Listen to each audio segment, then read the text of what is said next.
This video is for those of you that are just getting started with modeling, specifically sub-D modeling, and this is with respect to the bevel tool and the kind of issues that you might run into when using the tool. So let's just go ahead and grab a cube. Now tab into edit mode.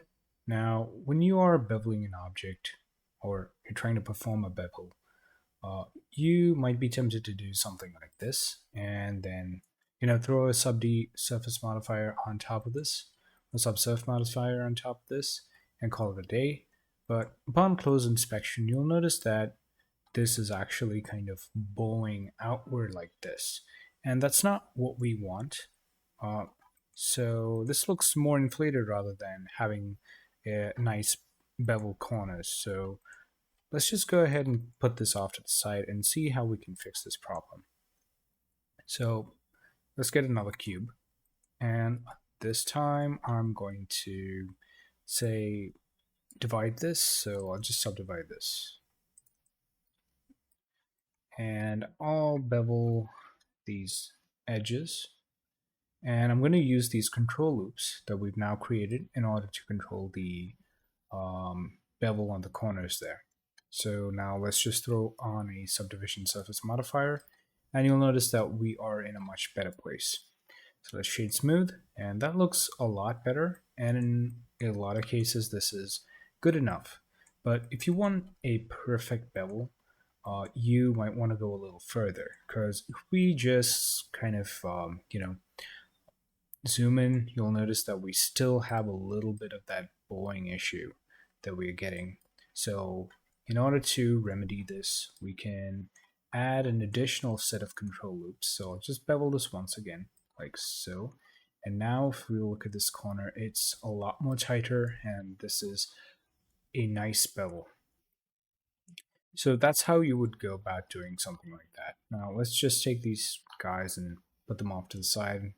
Grab another cube.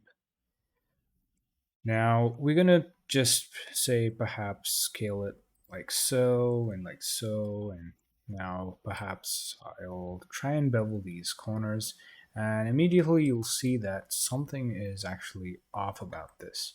And when you perform any kind of transformations on your mesh, it's going to distort your bevels. So before you go ahead and bevel this, what you need to do is apply all your transformations. So I'm just going to hold down Control A and say apply scale.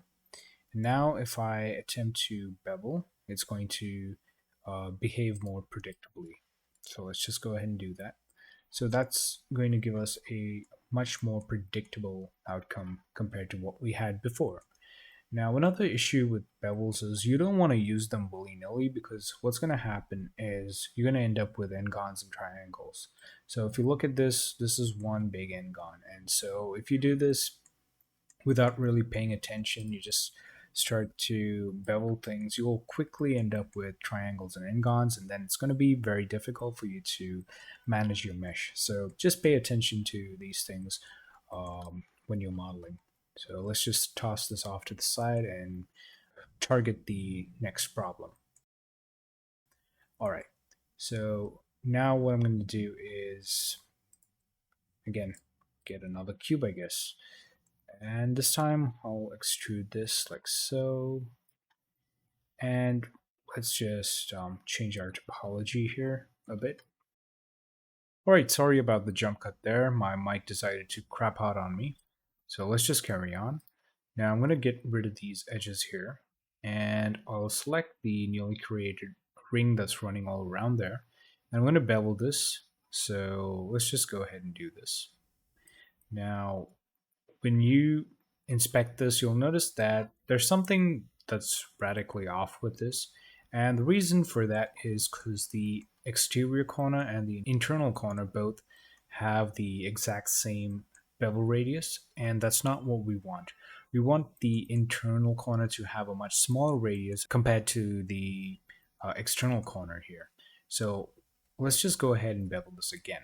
Now, in order to rectify this, you need to come to width type and set this to %, and then increase the radius like so. And so now you'll notice that we have a much larger radius on the outside and a smaller radius on the inside. So that's pretty much all there is to this.